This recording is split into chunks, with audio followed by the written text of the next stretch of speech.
Bismillahirrahmanirrahim. Assalamualaikum warahmatullahi wabarakatuh. Bertemu kita sekali lagi dalam edisi malam Garasi TV.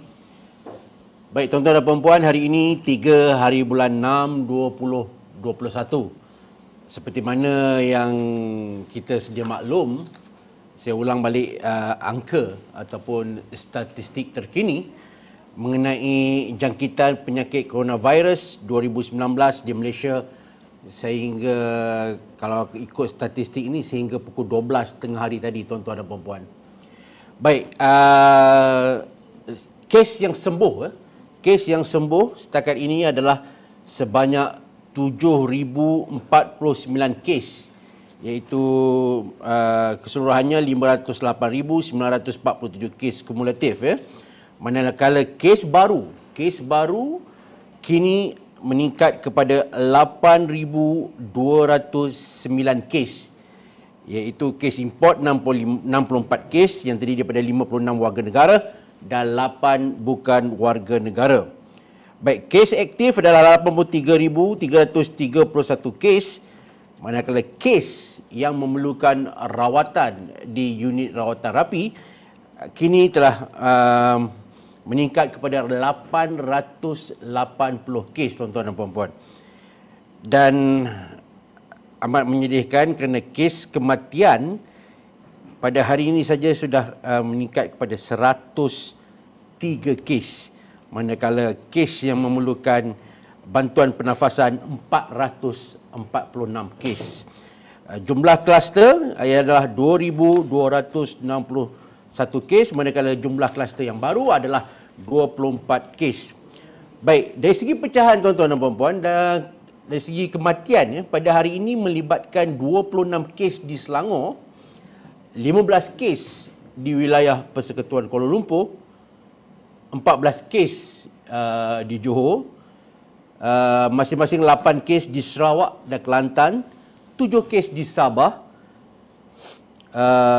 masing-masing 6 kes di Negeri Sembilan dan Terengganu, masing-masing 4 kes di Pulau Pinang dan Kedah, masing-masing 2 kes di Melaka dan Pahang, serta 1 kes di Perak.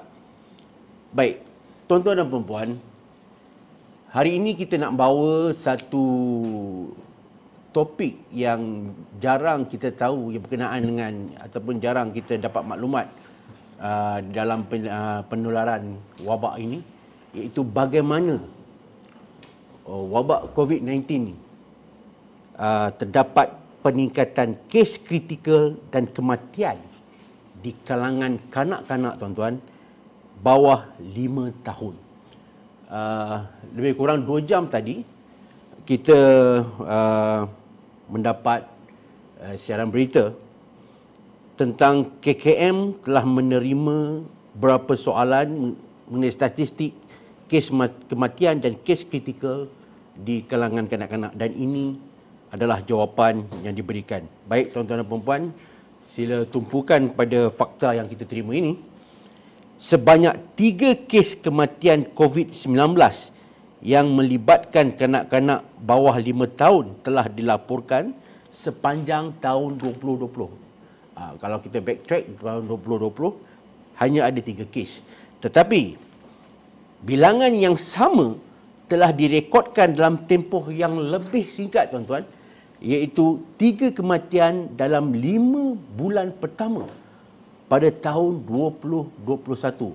Saya ulang balik, kalau kita sebelum ini 3 kes kematian yang melibatkan kanak-kanak bawah 5 tahun dilaporkan panjang tahun 2020, tapi pada tahun 2021 tuan-tuan,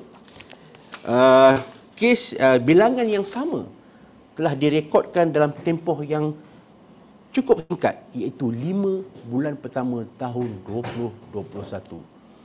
Selain itu tuan-tuan, Kementerian Kesihatan juga memaklumkan kes kanak-kanak yang memerlukan rawatan di unit rawatan rapi ICU juga menunjukkan peningkatan yang sangat ketara.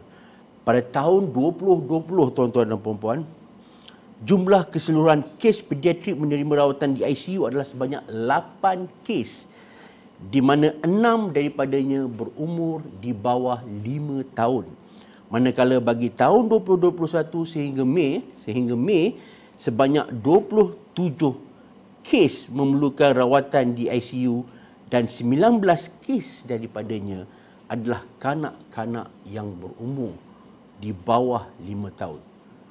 Tuan-tuan bayangkan, sekiranya perkara yang sama terjadi pada ahli anggota keluarga kita, saudara mara kita, anak-anak jiran kita atau yang bersangkutan dengan kita, bayangkan dalam usia semuda itu mereka terpaksa melalui satu trauma yang sangat dahsyat. Baik, saya ingin berkongsi tuan-tuan dan puan-puan tentang perasaan seorang doktor yang bernama Dr. Vivian Dominic. So ni kalau kita boleh up dia punya gambar tu, kalau tuan-tuan boleh lihat bagaimana Dr. Vivian Dominic menceritakan detik pilu macam mana beliau terpaksa melakukan ujian swab COVID-19 terhadap seorang bayi yang baru berusia 10 hari, tuan-tuan. Bagaimana dalam usia baru 10 hari, bayi ini terpaksa menjalani swab. Dan ini yang didedahkan oleh Dr. Vivian di dalam Facebooknya. Izinkan saya memetik kata-kata beliau. Menurut Dr. Vivian, disebabkan baby itu terlampau kecil, malah lubang hidungnya tu sama saiz dengan swab yang digunakan untuk membuat ujian tu. Tuan-tuan boleh bayang tak? Swab itu sama besar dengan lubang hidung bayi tersebut. Dr. Vivian berkata, macam mana beliau terpaksa membuat selembut mungkin movement lah untuk memasukkan swab ni ke hidung bayi tersebut, sehingga bayi itu mula tidak rasa tidak selesa dan sehingga menjerit. Saya quote kata-kata Dr. Vivian. Malangnya bayi itu tidak dapat mengalihkan kepalanya kerana otot tengkuk dan leher yang masih belum cukup sempurna, hingga menyebabkan si kecil itu terus menjerit, menangis dengan lebih kuat lagi. Bagi Dr. Vivian, itulah antara saat yang sangat memilukan dalam kerjanya sebagai seorang pakar perubatan. Dan beliau mengakui beliau merasa cukup tertekan kerana terpaksa berhadapan dengan situasi itu. Dr. Vivian kini bertugas di Pulau Pinang, tuan-tuan. Dia juga menceritakan bagaimana beliau terpaksa melakukan ujian swab dengan begitu lembut kerana ia ternyata telah memberikan kesan atau boleh melukakan bayi tersebut. Saya nak baca sendiri pun saya tak sampai hati, tuan-tuan. Tapi tak apa, sebab kita nak gambarkan betapa tertekannya Dr. Dominic kerana terpaksa berhadapan dengan kes begitu. Dr. Dominic berkata bayi itu tidak berhenti menjerit dan menangis, tuan-tuan. Apabila beliau mula memasukkan swab ke hidungnya kerana bayi itu tidak mampu mengelak. Dia tidak mampu menghalang dirinya dicium. Ini bab kata Dr. Dominic. Bayi itu tidak mampu menghalang dirinya dicium orang tidak dikenali di majlis meraikan kelahirannya. Maknanya ketika itu ramai yang datang celebrate bila si ibu ni melahirkan baby tersebut. Lalu dicium-ciumnya. Orang yang datang itu dicium-ciumnya. Bayi itu tidak mampu berkata tidak, tuan-tuan. Sebab dia hanyalah seorang bayi yang berusia 10 hari. Tetapi malangnya, bayi tersebut akhirnya disahkan terkena jangkitan COVID-19. Dr. Dominic kata selepas prosedur itu selesai, beliau pun membuka PPE-nya. Beliau menerima berita yang sangat menyedihkan. Ada seorang lagi bayi berusia 15 hari telah disahkan pula positif virus tersebut hingga terpaksa dihantar ke ICU. Baik tuan-tuan, itulah tadi luahan Dr. Dominic mengenai bagaimana tertekannya beliau kerana terpaksa menjalankan swab terhadap bayi yang baru berusia 10 hari, tuan-tuan.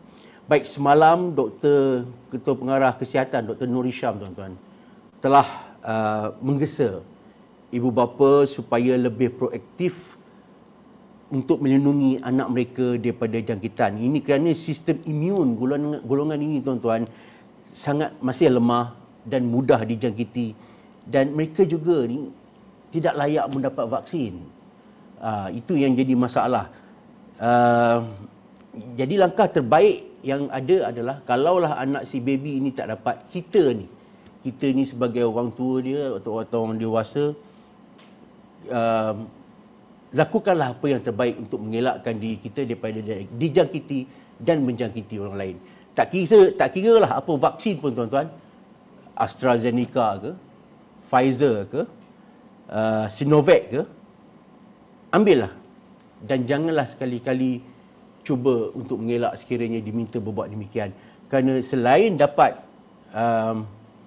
membendung ataupun mengawal sedikit impak ini daripada menjangkiti kita, sekurang-kurangnya ia juga tidak menjangkiti orang lain seperti mana dalam kes ini. Baik, itulah tuan-tuan tadi saya bacakan sedikit mengenai statistik hari ini sehingga pukul 12.30 hari ini tentang jangkitan COVID di negara kita dan bagaimana pengalaman seorang doktor yang menyatakan kesedihannya kerana terpaksa menjalankan ujian swab pada baby yang berusia seawal 10 hari, tuan-tuan dan puan-puan. Baik, hari ini juga nampaknya kalau anda melihat di media-media sosial, mula diperkatakan tentang kononnya berlaku perseteruan di antara dua menteri ini, tuan-tuan, iaitu Menteri Kanan Keselamatan, kita tahu Datuk Seri Ismail Sabri, dan juga Menteri MITI ni, Datuk Seri Azmin Ali. Baik, sejauh manakah hebatnya pergeseran itu? Malah ada yang sampai kata tepuk meja dan sebagainya. Tetapi nampaknya dua-dua tokoh berkenaan dapat mengelak jawapan wartawan. Contoh Datuk Seri Ismail Sabri sendiri mengatakan, ialah memang betul lah apa yang saya tulis tu. Lepas habis kerja kita baliklah. Kalau kita refer kepada hantaran dia semalam, dia seolah-olah kecewa mengatakan bahawa dia sudah buat yang terbaik tetapi ... Dan kalau kita lihat pula hari ini, Datuk Seri Azmin Ali juga cuba mengelak jawapan pertanyaan wartawan dengan memberikan satu gambaran bahawa kalaupun ada pihak yang menuduh beliau meluluskan semua mereka yang dibenarkan merentas jalan negeri atau daerah itu, ia keputusan yang bukan dibuat oleh MITI semata-mata. Sebaliknya, ia adalah keputusan yang juga melibatkan kementerian lain. So, saya merasakan bahawa nampaknya akan berlarutan lagi spekulasi antara apa yang berlaku di antara Datuk Seri Ismail Sabri dan juga Datuk Seri Azmin Ali. Bagaimanapun kita mengharapkan kalaupun berlaku so-called ketegangan, biarlah ia berlaku di atas niat yang terbaik untuk rakyat Malaysia dan bukan atas kapasiti peribadi, tuan-tuan dan puan-puan. Baik, hari ini mungkin tuan-tuan dan puan-puan bertanyakan ke mana Tuan Haji Zainal. Kita bagi ruang untuk Tuan Haji Zainal berehat sebentar. Walau bagaimanapun, sesi jualan akan tetap diteruskan, tuan-tuan dan puan-puan. Jadi saya rasa sudah hampir 30 minit saya bersama tuan-tuan untuk update mengenai apa perkembangan terbaru laporan COVID di Malaysia.